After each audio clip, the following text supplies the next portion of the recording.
Terpujilah Engkau, Bapa dan Raja, Tuhan Yesus Kristus. Terpujilah Engkau,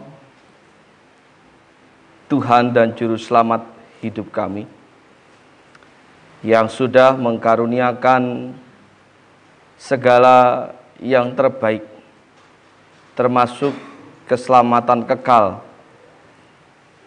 yang sudah kami terima sebagai pribadi yang sudah mempercayakan hidup ini seutuhnya kepada Tuhan.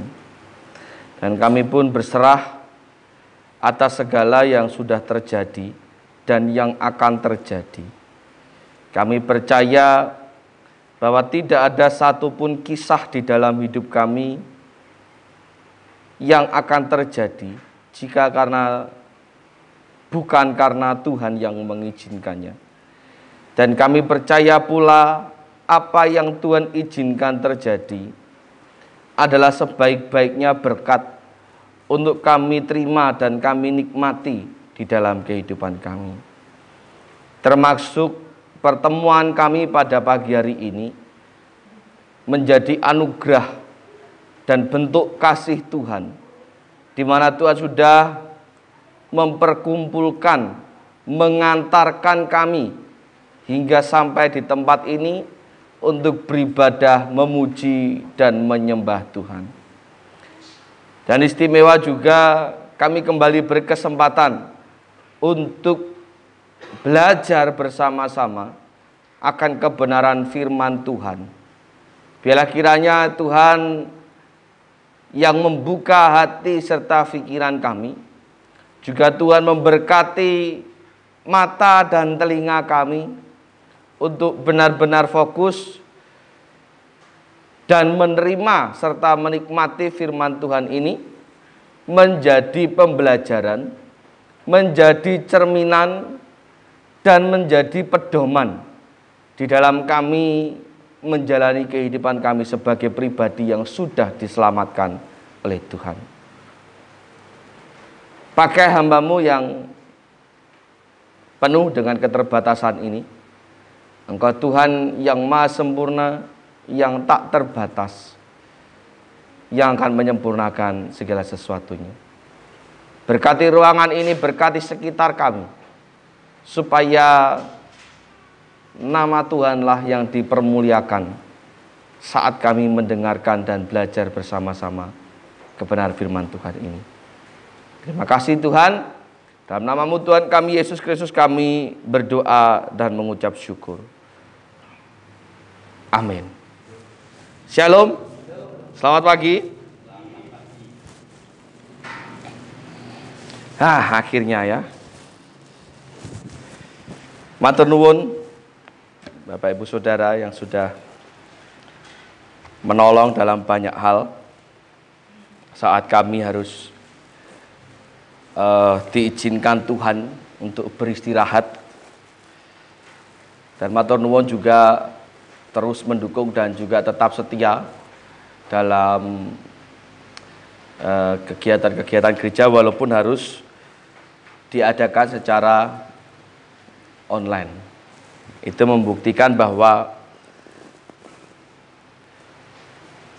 kita itu butuh Tuhan, kita itu butuh ibadah, dan kita mengasihi Tuhan sungguh-sungguh.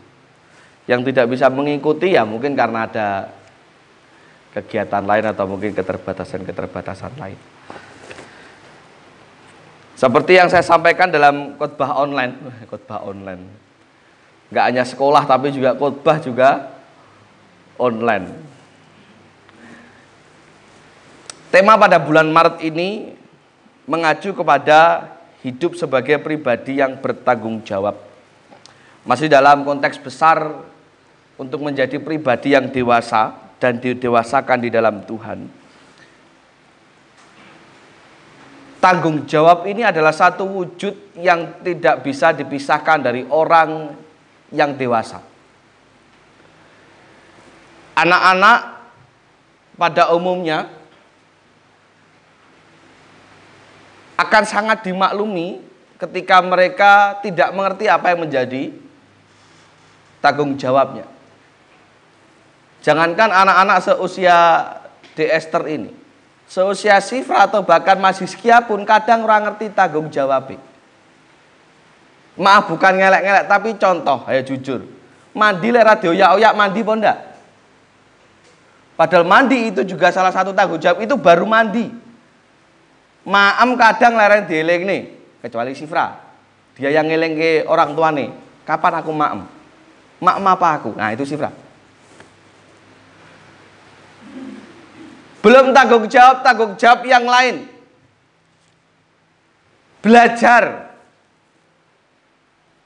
Berapa persentase, berapa besar persentase putrane panjenengan kalau belajar gak perlu diorak-orak. Misalkan jam belajar jam 6 atau setengah 7 tanpa dikode, apalagi sampai bapak ibu marah-marah, langsung ambil buku, baca buku atau ngerjain PR. Berapa persen anak Anda melakukan itu? Padahal sebagai pelajar harusnya tahu bahwa tanggung jawab seorang pelajar adalah belajar. Tetapi wong jenenge bocah. Gitu kan? Berbeda orang dewasa atau dengan orang dewasa seharusnya jauh lebih mengerti tanggung jawabnya. Tanggung jawab terhadap keluarga, tanggung jawab terhadap pekerjaan, tanggung jawab terhadap lingkungan masyarakat, dan tanggung jawabnya kepada Tuhan dan gerejanya. Seharusnya tidak perlu dioyak. Itu sebabnya tema tentang menjadi pribadi yang bertanggung jawab ini saya angkat. Dan pagi ini kita akan belajar tentang apa tanggung jawab orang percaya. Saya tidak menyebutkan orang Kristen, tapi orang percaya. Karena yang Kristen belum tentu percaya. Apa tanggung jawab orang percaya kepada Tuhan? Nah dari sini nanti Anda bisa menilai diri Anda sendiri. Anda ada di batas mana? Ada di posisi orang Kristen atau orang yang sudah percaya? Nah nanti dinilai sendiri. Kita akan buka dalam kitab Titus pasal yang kedua. Titus pasalnya yang kedua, orang nganggo Yuda. Ngodadine Titus Yuda. Ayat yang ke-11 sampai dengan 15. Titus pasal yang kedua ayat yang 11 sampai dengan 15. Firman Tuhan berkata demikian. Kasih karunia Allah menyelamatkan semua manusia. Karena kasih karunia Allah yang menyelamatkan semua manusia sudah nyata. Ia mendidik kita supaya kita meninggalkan kefasikan dan keinginan-keinginan duniawi. Dan supaya kita hidup bijaksana, adil dan beribadah di dalam dunia sekarang ini. Dengan menantikan penggenapan pengharapan kita yang penuh bahagia dan penyataan kemuliaan Allah yang maha besar dan juru selamat kita, Yesus Kristus, yang telah menyerahkan dirinya bagi kita untuk membebaskan kita dari segala kejahatan dan untuk menguduskan bagi dirinya suatu umat kepunyaannya sendiri yang rajin berbuat baik. Beritakanlah semuanya itu, nasihatkanlah dan yakinkanlah orang dengan segala kewibawaanmu. Janganlah ada orang yang menganggap engkau rendah.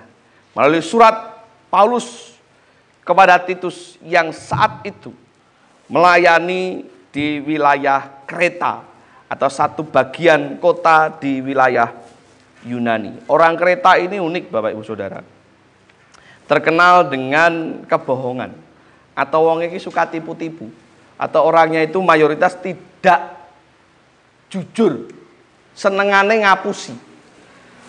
Padahal mereka sudah mendengar kabar baik. Mereka sudah diinjili. Dan bahkan sebagian besar dari mereka juga sudah percaya kepada Yesus. Tetapi seolah-olah perilaku tidak jujur atau suka bohong ini menjadi budaya yang dimaklumkan gitu.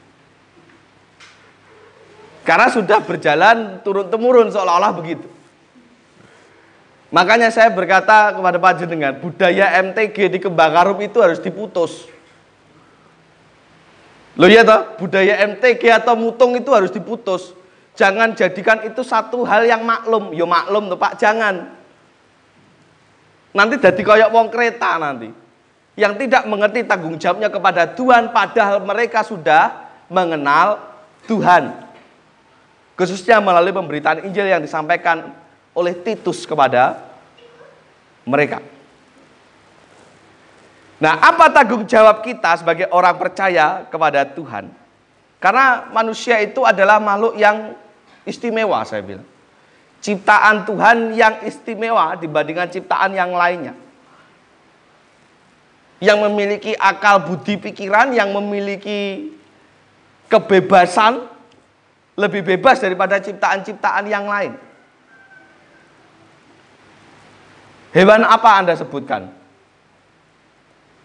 Kecuali semut karo rayap, bebas neng dindi bebas. Tikus yo bebas neng dindi. Macan itu tidak pernah dibebaskan jalan-jalan ke mall, Bapak Ibu Saudara. Mereka tidak memiliki kebebasan itu. Gajah apa meneh? Lawange mall ora cukup digo mlebu gajah. Anda tidak pernah lihat gajah naik lift toh di mall? Karena kalau ada hewan-hewan seperti itu pasti akan dihalau oleh petugas.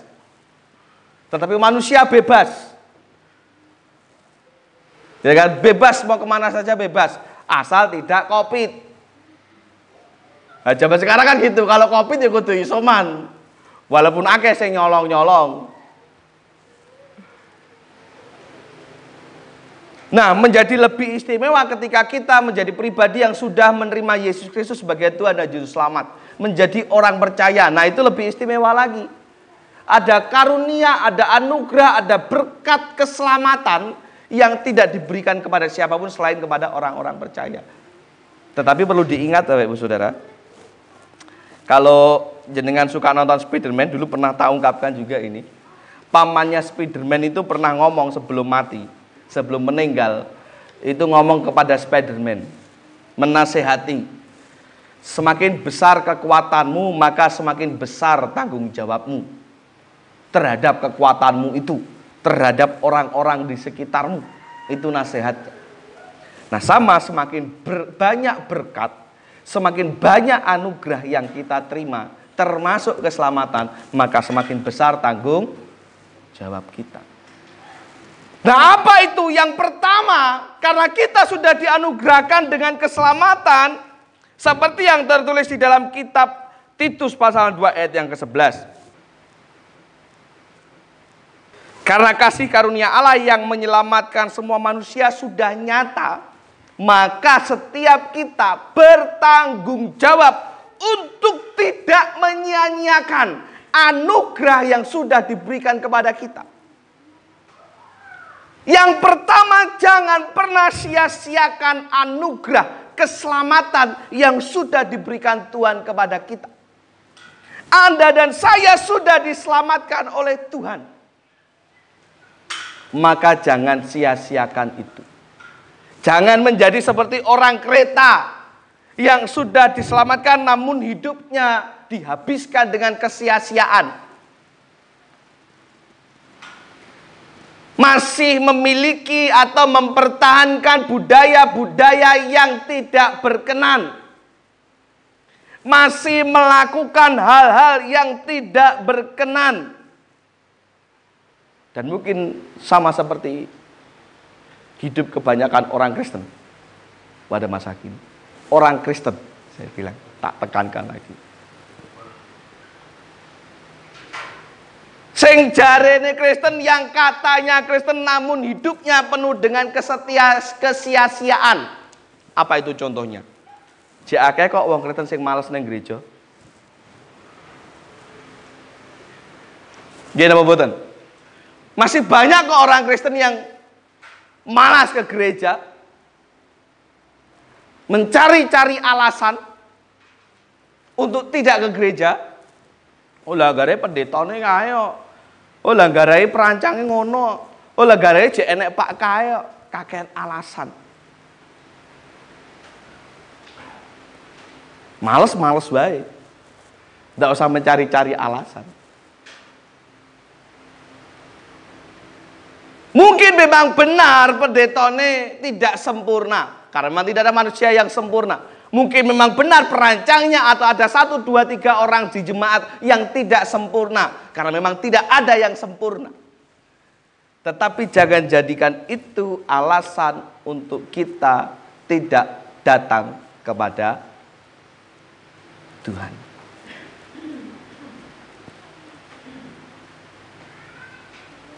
Siapa yang pernah berkata kepada saya lupa. Apa Mbah Kong Repto atau siapa ya? Apa Mbah Tuk ya? Saya lupa. Atau Mbah Jono malah ya. Kita itu sudah diberi anugerah duwe gedung gereja.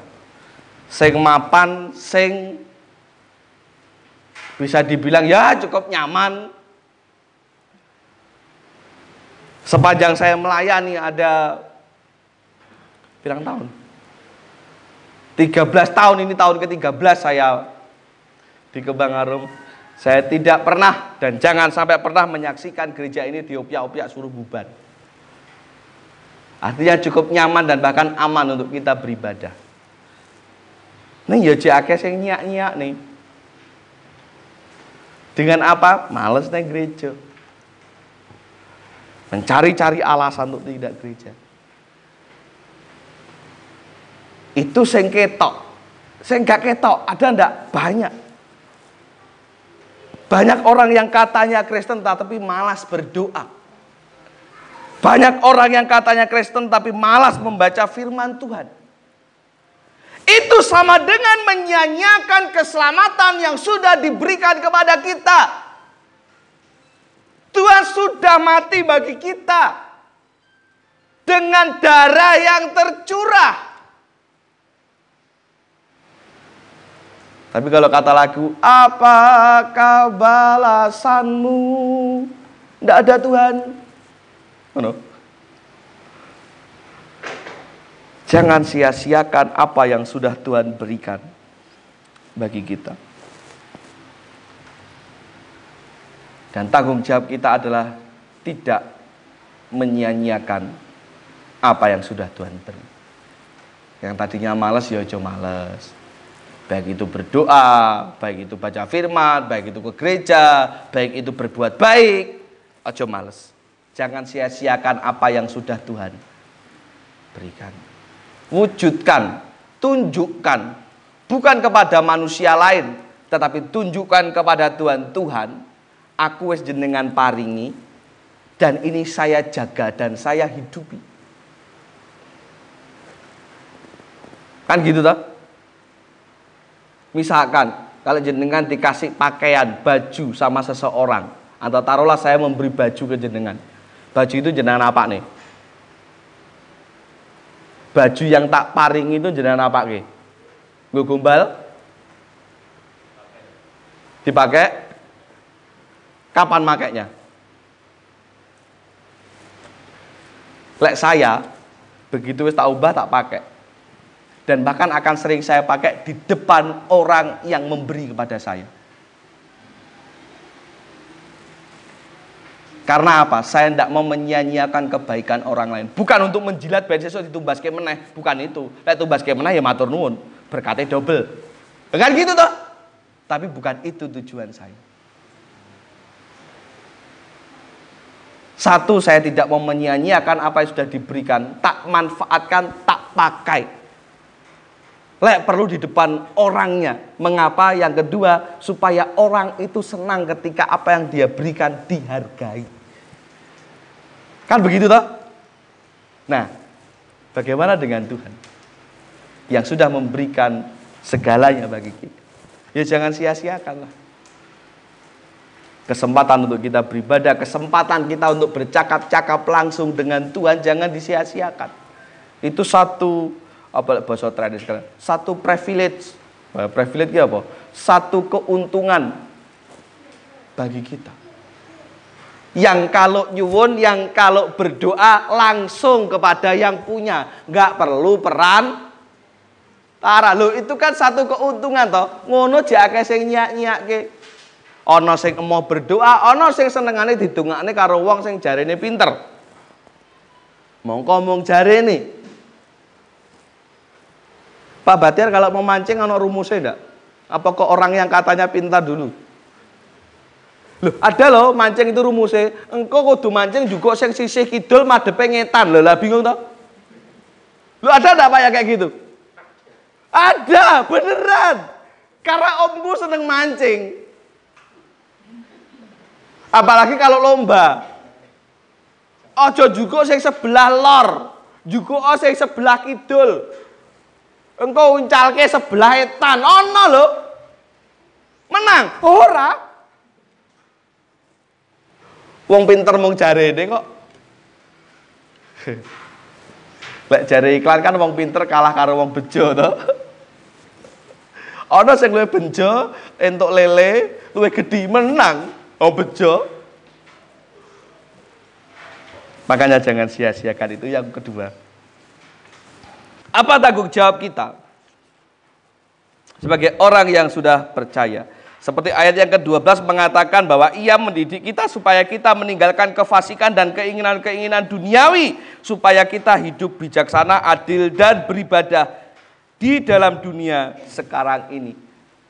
Yang Tuhan mau supaya setiap kita itu meninggalkan kefasikan dan keinginan-keinginan duniawi. Maka tanggung jawab kita adalah jelas membuang segala kedagingan, membuang segala sifat-sifat dosa, membuang segala hal-hal yang berbau kesenangan dunia.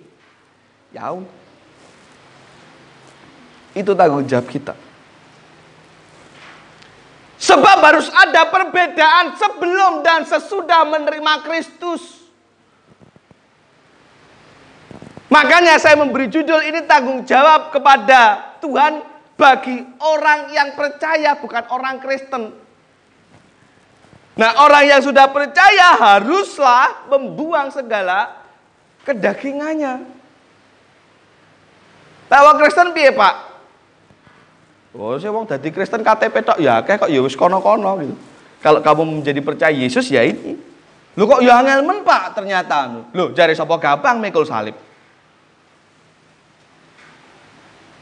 Jare sapa gampang untuk menyangkal diri. Susah Bapak Ibu. Apalagi kalau ke dalam hal-hal yang gini. Saya pernah katakan begini. Akan lebih mudah seseorang untuk jatuh ke dalam dosa yang sama atau yang pernah dia lakukan daripada dia harus membuat jenis dosa baru. Misalkan pemabuk, dia bertobat. Dia akan lebih mudah lagi mabuk daripada dia membunuh, berjudi atau main wanita. Ngopo? Kenapa? Karena wis tahu, ngerti dalane, ngerti channele, ngerti carane piye mabuk. Ngerti kanca-kanca ndi sing iso dijak mabuk. Wes kulino. Maka akan lebih mudah orang untuk ke sana lagi. Begitu juga dengan yang lainnya, dosa lain, misal penjudi, terus bertobat. Kok duwe-duwe sithik daripada digo mabuk, mending digo judi. Wes ngerti dalane. Gitu loh. Nah, sebab itu penting bagi setiap orang percaya untuk meninggalkan itu. Sebagai bentuk tanggung jawab kita kepada Dia yang sudah membebaskan kita dari semua itu. Nah, orang yang katanya Kristen tadi belum tentu mampu melakukan itu. Karena memang ini tidaklah mudah. Bapak saya, sebagai pribadi yang sudah memiliki hidup baru, ini tidak mudah. Apalagi kalau kita masih tinggal di circle atau di lingkungan yang sama. Tapi kan nggak mungkin orang-orang seperti kita yang sudah dewasa ini hanya karena pengen bertobat terus pindah omah. Loh sampai sekarang saja saya omah rong duwe, apa meneh pindah omah? Kan gampang ada gitu. Yang bisa kita lakukan adalah membentengi diri kita. Bertanggung jawab atas pilihan hidup kita yang sudah memilih untuk percaya kepada Yesus. Dibuang. Segala kebiasaan-kebiasaan yang buruk itu, yang mengakibatkan dosa itu dibuang. Hal-hal yang memalukan, hal-hal yang tidak pantas dilakukan bagi orang-orang yang sudah percaya itu dibuang. Karena apa? Sudah hidup baru. Yang biasanya salah satunya ditandai dengan apa? Baptisan. Nah, makanya yang dibaptis wingi. Sing tadine males ya aja males. Kan gitu. Sing tadine ora sregep nang gereja ya kudu sregep. Sing tadine keset sinau kudu sinau. Jadi harus ada pembeda sebagai bentuk tanggung jawab kamu sudah lahir baru. Ya podo itu loh, kayak beda nih, kayak sama kayak orang kalau menikah biasanya ucapan apa yang tidak sampaikan kepada mereka yang baru menikah? Selamat menempuh hidup baru. Walaupun sesungguhnya bagi saya hanya sekedar menempuh masalah baru. Tapi itu ada bagian dalam hidupnya yang baru, masalah itu. Mengapa? Karena begitu menikah, masalahnya menjadi kompleks. Masalahnya menjadi komplit. Semakin bertambah. Tapi bagi saya itulah yang membedakan orang yang belum hidup baru dan sudah hidup baru. Yang belum menempuh hidup baru atau belum menikah, jek bujang, ya urip sak saya ora ada sing nyeneni. Meh dolan mulai jam 2 bengi jam 3 isuk ya ora ada sing nyeneni. Paling bapak ibuke. Tapi lek wis gede, apa yang meh diseneni? Kayak Yuda itu saat ada kata main, terus pulangnya tengah malam, apa ya Pak Bayu meh nyeneni? Paling mau goleki toh, hanya mempertanyakan dana endi, dan itu bagi saya bukan memarahi, tapi bentuk kekhawatiran seorang ayah atau orang tua pasti nyari, setidaknya memastikan posisimu di mana. Gremeng. Tapi kan orang lesu gitu. Karena meh diseneni wong wis dewasa wis iso golek duit dhewe. Gitu kan? Habis gajian misalkan karena sudah bekerja habis gajian, duit meh dientek-entekke ya wis karepe wong memang duitnya dhewe. Orang tua paling mau ngeleng neda dicelengi, apa bener bariki meh nikah. Lho kan gitu. Tapi dene tetep dientekke ya wis karepmu kan gitu. Karena sudah gede. Tetapi berbeda halnya, lain ceritanya kalau Yuda sudah menikah, sudah menempuh hidup baru tadi. Ono nyawa sing kudu mbok uripi. Yang tidak bisa lagi kamu ketika habis gajian jajan sak karepmu. Kan begitu toh? Ada pembeda. Selalu ada yang berbeda. Apa meneh lek duwe anak cilik, duwe bayi. Lek tadine pulang dolan loh ya, bukan bekerja, dolan. Jam 3 isuk lagi balik ra nek sing goleki kecuali ayahmu. Jangankan jam 3 isuk, jam 11 bengi wis ditangisi anakmu. Kan begitu. Ayah neng di kono dah. Kadang anak ya dadi senjata. Ibuke kono telepon ayahmu. Ngono dah. Lek bojoku sih ora. Oke ora. Oh aku ora tau dolan bengi yo. Dolane awan nganti sore ning Dargo jaman dhisik saiki wis ora. Iya, ketika saya ada Dargo diteleponi Sipra gitu loh. Tapi istri saya kerja. Ditelepon, "Pak kok enggak pulang-pulang? Aku belum dijemput-jemput di rumah neneknya." Enggak bebas dah, beda. Dan untuk semuanya itu beda. Ada tanggung jawab lebih sebagai orang yang sudah hidup baru. Segala hal yang buruk tadi itu, kenapa dianggap buruk? Pak, masuk dolan buruk. Enggak buruk kalau kamu bujang, tetapi kamu sudah menikah, kamu punya tanggung jawab yang itu menjadi buruk. Kalau terus-terusan mbok lakukan. Gitu loh. Sama, hidup baru sebagai pribadi yang percaya pun demikian. Ada hal yang mungkin masih bisa dimaklumi selama kita belum percaya Yesus. Tapi ada hal yang sudah menjadi memalukan kalau kita masih lakukan. Padahal kita sudah percaya kepada Yesus. Tanggung jawabnya sudah berbeda. Pak angel Pak, ya memang. Tidak mudah, tetapi saya katakan ini perlu dibiasakan. Padahal kayak kita membiasakan hal-hal baik kepada anak itu loh. Ya toh? Anak itu kalau saya tidak salah, kalau saya salah nanti tolong dikoreksi. Anak itu yang pertama kali itu dibiasakan apa? Berbicara. Nah, ini saya katakan, khususnya bagi mereka yang masih belajar bicara. Soalnya duwe anak cilik dah. Ora usah gaya-gaya ngomongmu mbok imut-imutke ngomong pelo-pelo nek ngene ngarepe anakmu yang lagi belajar bicara. Itu enggak imut, enggak lucu blas dah. Kenapa? Kebanyakan kita karena mungkin merasa anak ini imut dan kita terbawa suasana imutnya kita. Aduh adek udah cole udah mandi belum gitu kan. Secara tidak sadar anak itu akan merekam perkataan itu hingga akhirnya dia nggak akan bisa bicara-bicara. Karena yang dirungoknya yang udah mandi cole atau belum.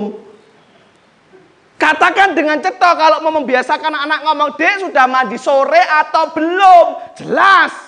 Itu terus dibiasakan supaya anak ngomongnya bertumbuhnya ngomong itu bener.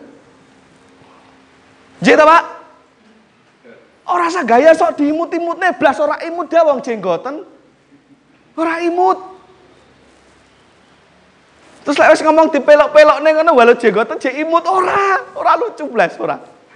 Itu hanya akan membuat anak menjadi semakin lama untuk bicara dengan benar. Ojo dimaklumke, dibiasakan. Pak sulit Pak, tapi kok juga tetap gak iso ngomong, dibiasakan terus menerus. Nah, satu lagi. Oke, anak-anak mungkin secara tanggung jawab, secara nalar naluri belum terlalu tidak sebaik orang yang sudah dewasa. Ketika anak-anak naik kursi, ketika anak-anak melakukan hal-hal yang tidak sopan, ojo dimaklumke. Halah wong cek bocah ya wis bene. Jangan. Sedari kecil dibiasakan, maka saya rada greget gitu loh. Rada ki wong tuane piye sih gitu loh. Kok diem aja gitu. Anak gini kok dibiarkan. Sejak kecil biasakanlah yang baik, jangan dimaklumkan. Itu enggak lucu Bapak Ibu Saudara. Itu enggak sopan. Sampaikan, "Dek, jangan." Lembal ini mana bilang, "Dek, jangan." Lah kesel aku Pak ngeleng nih lho. Lek kesel ngeleng nih aja dadi wong tua. Kan gitu. Jangan dimaklumkan segala perbuatan tidak baik. Sama, kalau kita sudah memiliki perbuatan atau hidup baru, maaf. Kalau kita sudah memutuskan untuk memiliki hidup baru, aja dimaklumke. Halah Pak ya jenenge cek menungso maklum lah lek dosa. Aja dimaklumke. Biasakan yang baik dan benar. Gitu loh. Cek menungso Pak, lah piye lek gak ngono ya ora disrawuh, aja dimaklumke. Tapi abot Pak yo terus menerus kan gitu loh. Ya enggak? Itu tanggung jawab kita. Gitu loh. Untuk membuang segala kebiasaan-kebiasaan buruk itu salah satunya dengan tidak memaklumkan hal-hal yang buruk, hal-hal yang tidak berkenan. Yang terakhir, yang ketiga, sebentar saja. Wis jam 09.00 bisa jebuk. Ayat yang ke-15. Beritakanlah semuanya itu, nasihatilah dan yakinkanlah orang dengan segala kewibawaanmu. Janganlah ada orang yang menganggap engkau rendah. Beritakanlah semuanya itu. Apa yang diberitakan? Ya Injil itu sendiri. Injil itu apa toh? Injil itu apa artinya? Kabar. Nah itu. Pawartos kawilujengan. Buyana gak ngerti? Aku ya lagi ngerti ki mau. Kabar baik. Injil itu adalah kabar baik. Maka adalah tanggung jawab kita untuk menghidupi dan menghidupkan Injil. Atau kabar baik itu dalam kehidupan kita. Bersaksi yang tidak hanya kata-kata, karena saya paham, saya bisa memahami. Tidak semua orang pandai, cakap, mampu berbicara, bersaksi di hadapan orang lain. Tidak semuanya memiliki keberanian itu.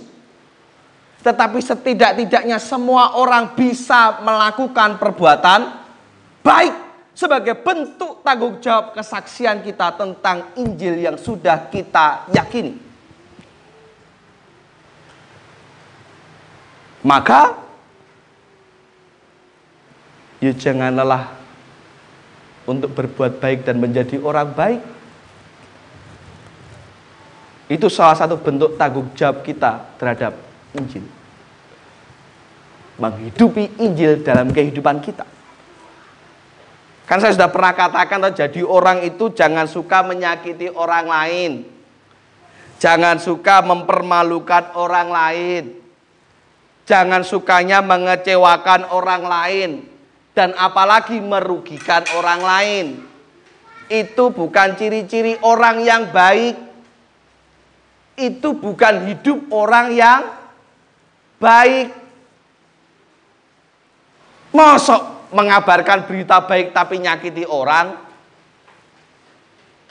Ya tak? Mosok memberitakan kabar baik dalam kehidupan kita tapi mempermalukan orang?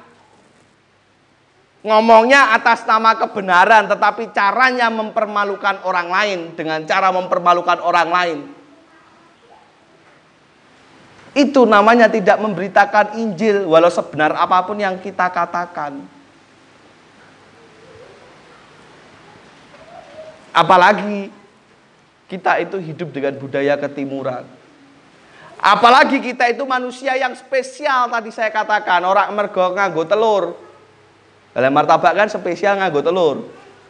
Ini spesial bukan karena itu, karena kita memiliki akal budi dan pikiran yang tidak dimiliki oleh ciptaan yang lain. Maka pergunakanlah keistimewaan itu untuk berbuat baik kepada orang. Kalau menegur, ya biar caranya menegur dengan sopan, yang tidak menyakiti orang, yang tidak mempermalukan orang. Kan gitu.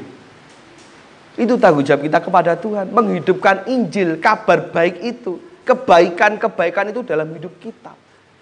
Caranya bagaimana? Salah satunya menjadi orang baik. Jadilah orang yang baik. Ya, jadilah orang yang baik, yang tidak menyakiti orang, yang tidak mempermalukan orang, yang tidak merugikan orang, yang tidak mengecewakan orang. Pokoknya juga wong lara ati.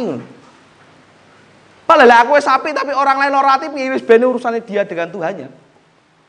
Yang penting pastikan hidup kita tidak menyakiti mereka. Ya. Maka biasakanlah, balik yang kedua tadi, biasakanlah kebiasaan yang benar. Termasuk kita pun juga ojo sok gampang loro hati, ojo sok gampang tersinggungan. Ben tidak Ben tidak cenderung untuk membalas sakit hati itu. Loh, ini yang biasa manusia lakukan ketika sakit hati, dia akan cenderung berpikir untuk piye caranya aku balas loro hati. Terungkap ataupun tidak terungkap lewat perkataan. Minimal ngenengke itu pasti. Bagi saya itu salah satu termasuk bentuk membalas dendam. Loh, tapi aku mengampuni apa? Aku tapi tidak mau membalas apa? Tapi kowe ngenengke, kowe padha balas dendam. Lek kamu mengampuni, lek kamu tidak balas dendam, ajaan ngomong orang yang sudah menyakitimu. Itu namanya menjadi orang baik. Kalau kita mendiamkan mereka, ya apa bedanya kita dengan mereka? Bedanya hanya beda dosanya aja. Mereka dosanya menyakiti, kita nyerang langsung. Bedanya kita ngeneng mereka, itu aja beda. Tapi di mata Tuhan dosa tetaplah dosa yang sama saja. Mereka menyakiti kita, kita membalas dengan mendiam. Mendiamkan itu bukan berarti ngejar kita, tapi tahu maksud saya apa toh? Satru lah, satru. Satru tahu toh satru? Duduk satrune Deni Caknan duduk. Lek kuwi penak dirungokke ya Deni Caknan tuh. Satru, jotaan. Orang Semarang bilang. Neng-nengan. Ojo, jangan. Tetap sapa saja. Ora perlu dinengke. Karena kita akan menjadi sama seperti mereka ketika kita ngenengke. Begitu. Ingat, tanggung jawab kita adalah memberitakan kebaikan itu, memberitakan Injil itu. Maka hidupilah itu, jadilah orang baik bagi siapa saja. Biar ini menjadi berkat buat kita semua, semakin mengerti akan tanggung jawab kita kepada Tuhan sebagai orang yang percaya. Tidak menyia-nyiakan anugerah, membuang segala dosa, kebiasaan-kebiasaan lama, dan juga menghidupi dan menghidupkan Injil, kabar baik itu dalam kehidupan kita. Tuhan Yesus memberkati kita sekali, kita tunduk kepala dan berdoa. Terima kasih Tuhan untuk kesempatan ini. Hamba-Mu selesai, namun kasih karunia dan Roh Kudus Tuhan yang memberkati, menyertai setiap hati dan pikiran umat-Mu sekalian. Baik mereka yang ada di ruangan ini, maupun mereka yang menyaksikan video streaming maupun rekaman video khotbah ini.